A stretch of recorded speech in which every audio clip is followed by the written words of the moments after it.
Bueno, decíamos, ¿se escucha bien? Néstor, ¿se escucha bien? ¿Sí? Perfecto. Bueno, decíamos hechos importantes de la década del 60.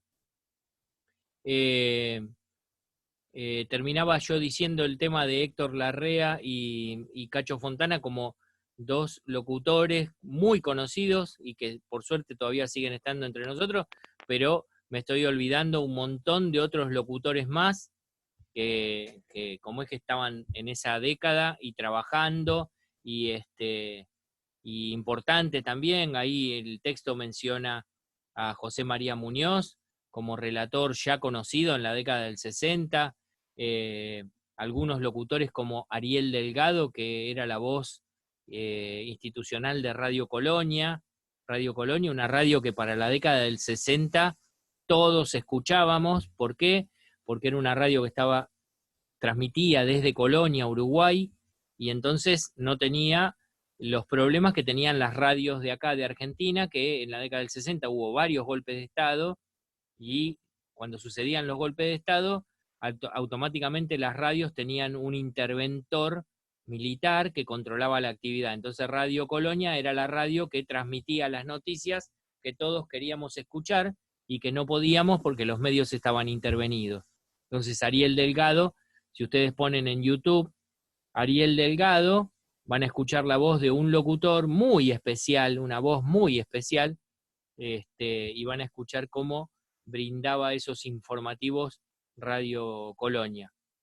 Bueno, Julio Marvis, que durante mucho tiempo, un locutor que durante mucho tiempo condujo ese programa Argentinísima y era el locutor oficial de Cosquín, el festival que se desarrolla todos los años en Córdoba. Bueno, hechos Marce, importantes de la década del 60. Dale. déjame agregar una cosa sobre Mar, porque vamos a unir un par de cosas. En la época de Menem, Julio Mari fue director de Radio Nacional. Vieron ustedes que en determinado momento, cuando se habla de toda la legislación, se habla del correo. El personal de Radio Nacional pertenecía al correo, con lo cual hay una escala para los pagos, etc. Bueno, cuando el correo era, siendo el correo argentino, siendo el correo estatal, ustedes saben que el correo en determinado momento fue privatizado, todo el tema de la familia Macri, etc. Pero Marvis lo que logra en ese momento es pasar a todo el personal de Radio Nacional a la planta permanente de lo que es Presidencia de la Nación. Es decir, Presidencia de la Nación tiene distintos lugares, y uno de ellos hoy, desde aquella época, como digamos que ya pasó mucho tiempo, casi 30 años, 25 por lo menos, logró que ese plantel que pertenecía al correo pase a Presidencia, y la diferencia es sustancial, porque los sueldos son completamente distintos, son mucho mejores los sueldos de Presidencia, en ese momento eran mejores los de Presidencia que los de correo.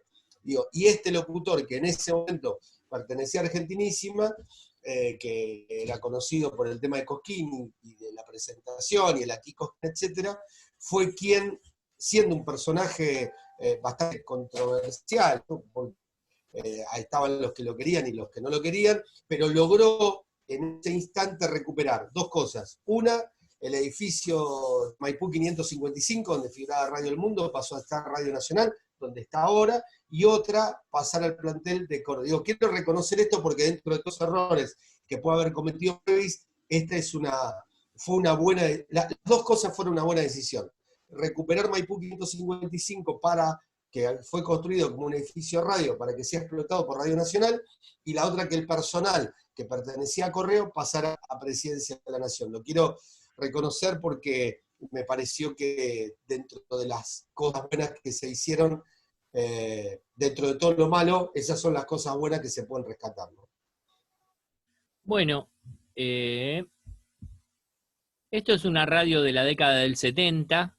Acá la diferencia fundamental es que vemos que tiene una antena retráctil que nos permite escuchar una transmisión en FM. O sea, hasta este momento, hasta esta década, no teníamos transmisiones en frecuencia modulada, solamente sintonizábamos AM, y a partir de la década del 70 empezamos a escuchar transmisiones en FM. La radio, por supuesto, cambió sustancialmente, las FM empezaron a tener su vida propia. Ahí anotamos de manera azarosa algunas cosas importantes de la década del 70, y bueno, arriba de todo empezamos a marcar esta diferencia que al día de hoy ya también dejó de existir, que la AM quedó como para la... ¿Cómo saco esto, no? Esperen, porque no me deja sacar esto y ustedes no van a ver.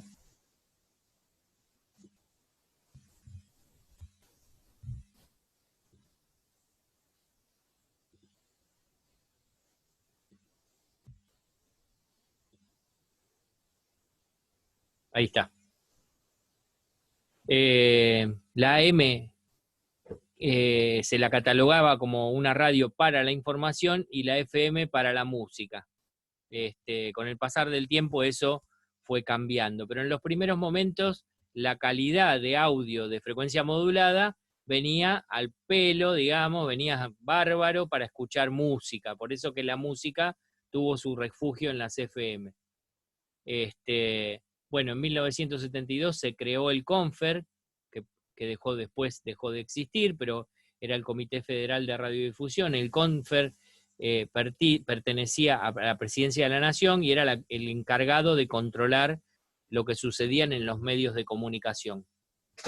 Algo así como el AFCA, para la ley de medios, el AFCA era una entidad encargada de controlar a los medios de comunicación. Bueno, el CONFER dependía directamente de Presidencia, el AFCA tenía participantes de distintos sectores para tratar de que fuese un poco más democrático, y aparte, entre otros roles, bueno, el AFCA tenía mucha más actividad que el CONFER, pero bueno, ahora el ENACON echó por tierra todo lo anterior.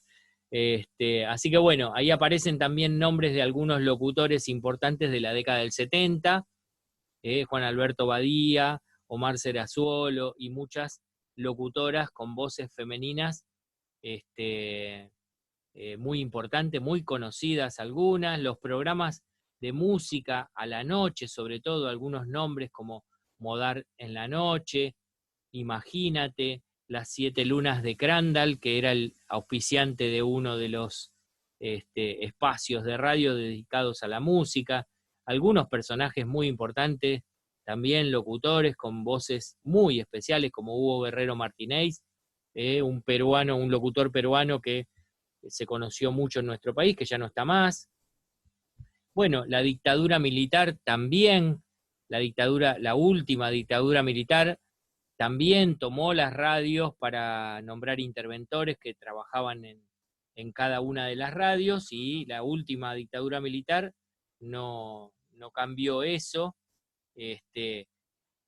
como hecho importante también que se escuchó por radio, y también los detalles de lo que fue el Mundial de Fútbol en 1978 en nuestro país, que transformó en estrellas a algunos personajes de la radio, el caso de José María Muñoz, Macaya Márquez y algunas personas que todos conocemos que siguen estando en los medios de comunicación. Bueno, esto es una radio, en este caso es un radiograbador, porque entre medio de los dos parlantes aparece algo ahí cuadradito, que es un pasacassette. Tenía la particularidad, esta radio, que si lo que estaba transmitiendo la radio en ese momento nos gustaba, podíamos grabarlo. Y acá, como hecho notable de la década del 80, aparecieron las primeras transmisiones en estéreo, por eso el equipo tiene dos parlantes. Esa es para una grabar, diferencia. Marce, en algunos tenía el botón rojo ese que aparecía ahí, Claro. en algunos había que apretar el rojo con el play, y en otros solo con el rojo, es decir, depende del equipo. Y después había otros que aparecieron después con doble caseta, que a los periodistas nos servía mucho para poder editar. Ustedes ahora tienen la posibilidad de editar de manera digital, nosotros lo teníamos que hacer con los cassettes cuando viajábamos, por ejemplo, o hacíamos coberturas, para poder aprovechar, si queríamos poner varias voces, nos llevábamos esos doble casetera. Recuerdo que uno de los primeros en implementarlo fue Caimi, con el que hablamos el jueves pasado, y con ese doble casetera vos llevabas los cassettes, y entonces, por ejemplo, en el caso del periodismo deportivo, vos querías ponerlos las voces de los 11 jugadores titulares de la selección argentina de ese partido de eliminatoria, y entonces ibas poniendo la grabación y sabías dónde, te anotabas dónde empezaba, dónde terminabas, lo ibas soltando con play. Bueno, era la manera de trabajar de forma artesanal con ese tipo de grabadores, ¿no?, que surgieron en esa época. Bueno, algunos hechos notorios de esta época es la ley 22.285, que es una ley integral de radio y televisión, que fue hecha por el gobierno militar en 1980, el gobierno de Viola, y que siguió hasta la ley de servicios de comunicación audiovisual, siguió en vigencia hasta la ley de servicios de comunicación audiovisual como ley integral de radio y televisión. Si ustedes se toman el trabajo de leerla o de buscar algunos detalles, se pueden dar cuenta que fue una ley hecha por el gobierno militar, o sea, con todo lo que eso implica, y si ustedes la miran, esa ley al lado de lo que sucede hoy en día, es para pegarse un tiro, porque, por ejemplo, entre otras cosas, los militares no querían esta idea de que el dueño de un canal de televisión fuera dueño de una radio y a su vez de un medio escrito. Y hoy pasa eso y pasan cosas muchísimos peores, como que Canal 13 o Clarín tiene 300 y pico de medios de comunicación en total. Bueno, cuando uno mira la ley que hizo el gobierno militar, dice, parece cosa de niños. Hechos importantes de la década del 80, en 1985 apareció Rock and Pop, como una radio de FM, pero muy importante, que marcó su huella y cambió la historia de la radio, si se quiere, la Rock and Pop. Después, hecho notable, en la década del 80 apareció Alejandro Dolina con sus programas de radio. Si nunca escucharon a Dolina, háganlo, no pierdan un segundo. Cuando termina esta clase, escuchen a Dolina, porque ya está Dolina. A las 8 empieza el programa de Dolina, después se escucha nuevamente a las 12 de la noche. Escúchenlo al negro, es un personaje de la radio muy importante y hay que escucharlo. Por lo menos una vez lo tienen que escuchar. En la década del 80 también apareció en nuestro país Víctor Hugo, que venía del Uruguay y empezó a escucharse primero por Radio Mitre y después por Radio Continental durante muchísimos años, como hechos importantes de la década del 80. Después ustedes, este PowerPoint lo vamos a poner en el Classroom y en el aula virtual para que ustedes lo lean, y para que lo tengan en cuenta como cosas importantes que fueron pasando. Vamos a subir un trabajo práctico que tiene que ver con esta clase de hoy y con el texto de Analía Elíades y con el texto un texto que vamos a compartir que tiene 10 hojitas, que es la historia de la radio en la Argentina, que tiene más que ver con hechos artísticos, si se quiere, y la historia misma de la radio en nuestro país. No tanto que ver con la reglamentación, como es el enfoque del texto de Analía Elíades, y entre los tres textos, entre los dos textos y la clase, mejor dicho, vamos a subir un trabajo práctico que lo van a tener que hacer de manera escrita. Marce, le vamos a subir después también un enlace de YouTube donde están todos los audios de días de radio. Vieron que nosotros no lo planteamos como una obligación el libro, pero ahí venía con un CD donde está el resumen de muchos años. Marcelo tiene también el siglo de radio, ese es el de Éter que salió con Página 12, y después está el de días de radio. El de días de radio está... hay un enlace ahí en YouTube, seguramente lo vamos a compartir, donde van a poder escuchar distintas voces, distintas épocas, como para ir conociendo que si uno lee y dice, a ver, determinado personaje, puedan escuchar esa voz, ¿no? Como que esa voz sea una referencia, aún con el ruido que está con la grabación de la década del 40 o del 50. Así que bueno, de eso también lo vamos a aportar, porque la radio es sonido y más allá de la lectura puedan tener esas voces, que muchas veces si la clase es presencial, en esta diferencia que nosotros hacemos, a veces eso se pierde, porque no tenemos tiempo de poder hacerle escuchar esas cosas, y acá como que lo podemos dejar en Classroom para que ustedes lo puedan escuchar solos. Bueno, el trabajo práctico es un ensayo, o sea, vamos a acercar inclusive la definición de ensayo. Un ensayo es algo personal, es la opinión de ustedes, que surge a raíz de la lectura de todos estos textos. Ustedes tienen que escribir, tiene algunas particularidades como tamaño de letra, interlineado, las cosas que habitualmente se exigen de manera académica y que les sirve a ustedes como práctica para este recorrido que ustedes van a hacer en la universidad. Poner nombre de la universidad, el nombre de la materia, el nombre de ustedes y el nombre de los profesores, y después un desarrollo, en donde ustedes van a tener que expresarse y va a quedar plasmado su enfoque de estos textos que vamos a compartir. Esa es más o menos la idea general. Igual, de todas formas, va a estar en el Classroom la consigna detallada de cómo es este trabajo práctico, porque como dijo Néstor al principio, se acerca al final del cuatrimestre, y vamos a tener que de alguna manera calificar la actuación de ustedes en esta materia, y bueno, esta también es una forma de entender la radio, sabiendo qué sucedió en la radio en todo este tiempo, y qué cosas pasaron, y bueno, ahí van a ustedes poder escribir eso. ¿Alguna duda, alguna consulta que tenga que ver con lo que vimos en la clase? No digamos tanto lo del trabajo práctico, porque más o menos en líneas generales es eso, pero por ahí surge alguna duda cuando vean la consigna escrita, que para eso estamos a disposición en el grupo de WhatsApp. ¿Algún comentario que quieran hacer? ¿Alguna duda, alguna consulta?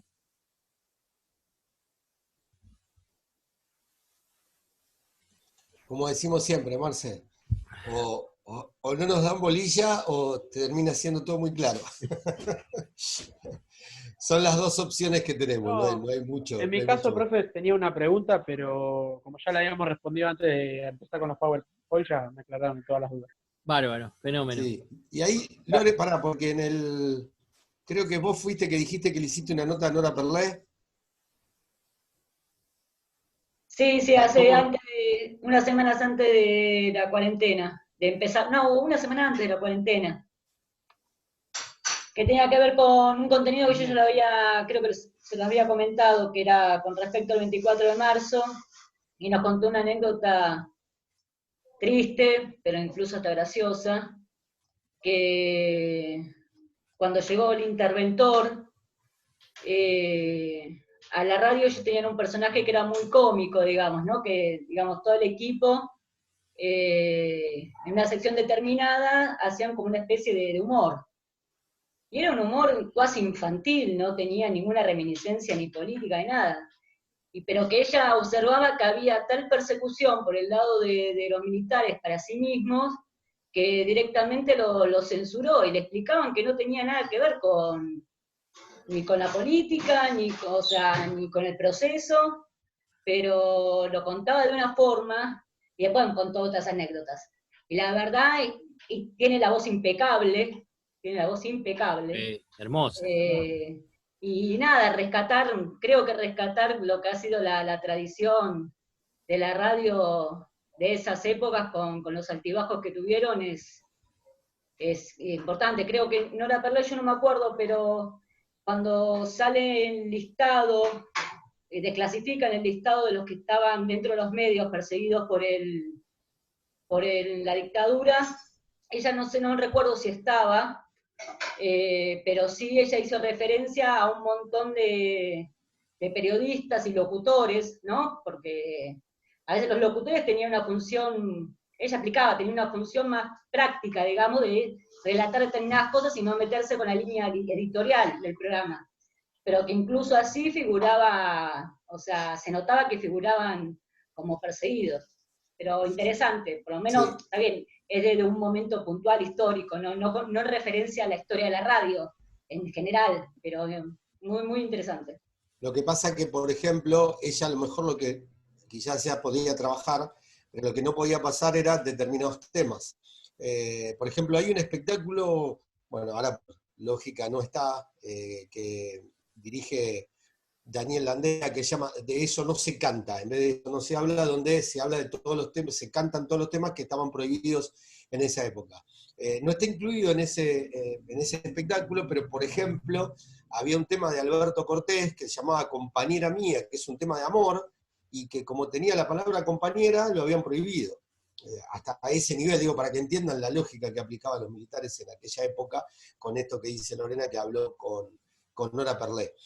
Lo que pasa es Nora Perlé, yendo exclusivamente a voces, ¿no? Nora Perlé, Betty Elizalde, eran locutoras específicas de una época determinada donde las voces sensuales vendían mucho, ¿no? Entre comillas, de esto de vender, significaba que eran programas muy escuchados, fundamentalmente por quizás lo que éramos adolescentes en aquella época, por el tipo de música y por la voz que atrapaba. Y entonces ella y Betty Elizalde, Graciela Mancuso, eran voces muy específicas que en determinado momento tenían vigencia y eran muy buscadas por la radio de aquella época. Esas voces femeninas, sensuales, de una manera de decir y una manera de hablar que tenía que ver con una época. Por eso digo, siempre hay que contextualizar, ¿no? Porque si lo sacamos de contexto parece otra cosa, pero contextualizando uno entiende la vigencia de esas voces, que muchas veces, bueno, al no haber televisión no había una relación, porque vos escuchabas esa voz,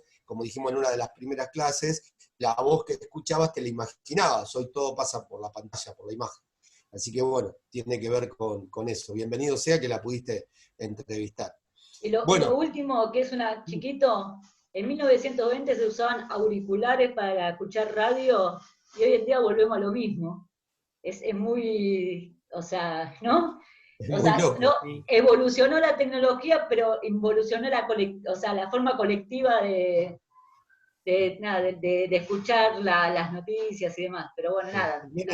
Si bien hoy tenemos la alternativa de los parlantes, sí, es cierto, esto de volver. Bueno, bien con la radio, ¿no? Porque cuando uno habla de la espica, muchas veces se escuchaba con ese auricular que decía Marcelo cuando relataba de cómo se escuchaba radio, no era solo a través del parlante, sino que uno usaba lo que era audífono, porque nosotros en esa época no le llamamos auricular, le llamamos audífono. Entonces decía, ponete el audífono para escuchar la radio, y la gente se dormía a la noche. Bueno, mi vieja lo sigue haciendo, esto de ponerse para escuchar a la noche, y nosotros nos poníamos el audífono para escuchar el partido, o que nada con el tema de las transmisiones de fútbol, o para escuchar a la noche los programas, porque si estaba otra persona, para que no escuchara el sonido, porque si no era como un zumbido que se terminaba escuchando en el hogar, ¿no? Igual hubo una tercera opción que se conoce con el nombre de propaladora, que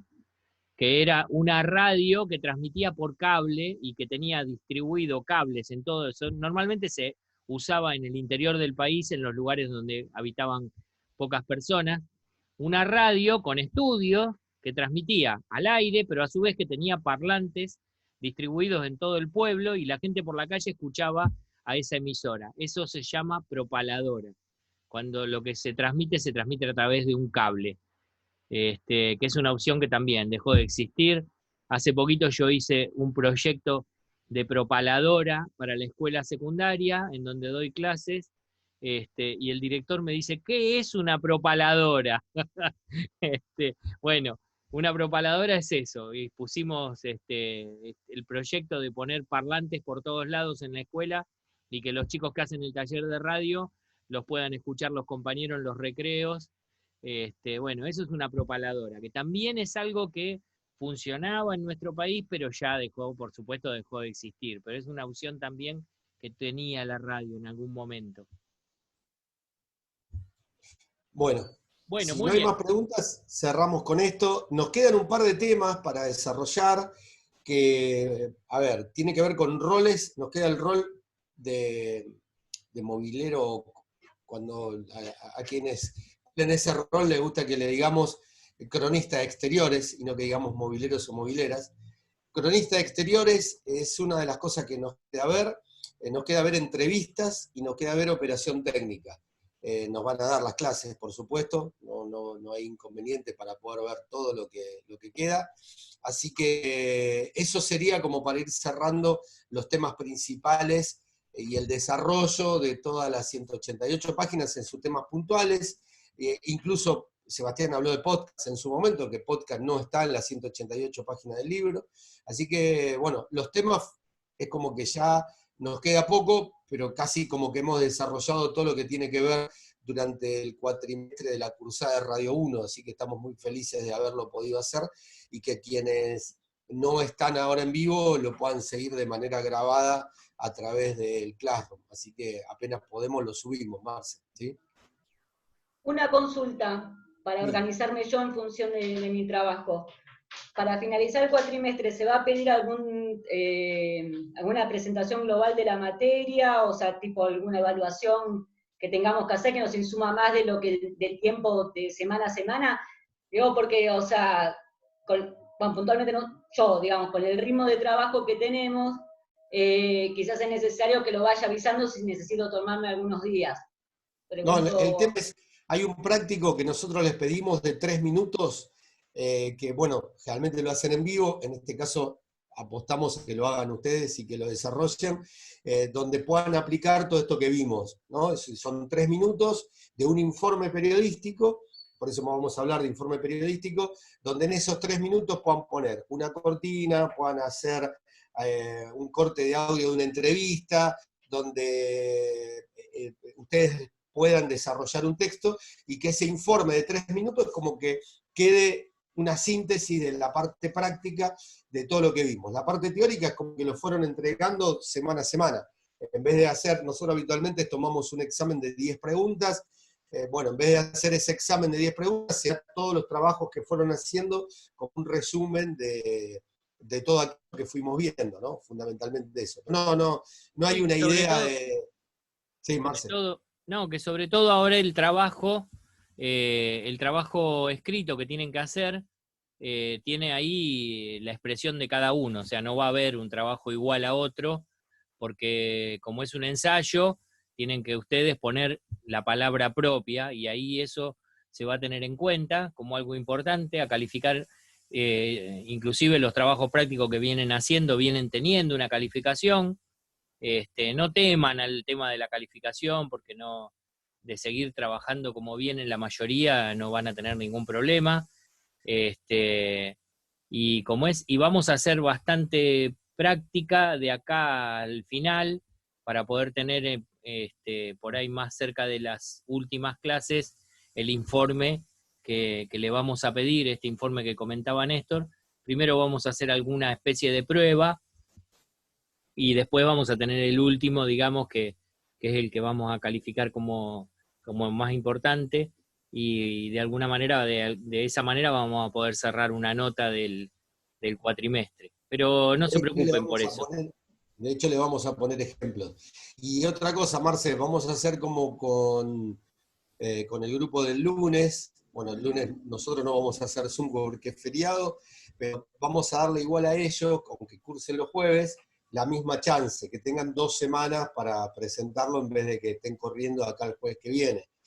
A ver, Sí. quien lo repare, quien lo termina, lo entrega, pero que sepan que tienen 2 semanas para poder entregar este laburo, porque implica quizá una lectura, una tranquilidad, sentarse, escribir, así que tienen 2 semanas. Después tampoco lo dejen para el miércoles anterior de estas 2 semanas, pero por lo menos aprovechen ese tiempo para ir haciéndolo de a poco, ¿tá? Esta es la idea. Lo más probable es que la semana que viene o veamos móvil o veamos entrevista, y ahí aprovechemos también para pasar algún ejemplo de este tipo de informe, ¿sí? Bueno, Bueno, Sebastián, ¿algo que quieras comentar? listo. Bueno, muy bien. Entonces, esto Bueno, sería todo por hoy, como dicen. nos vemos. Chao, hasta el jueves, gracias.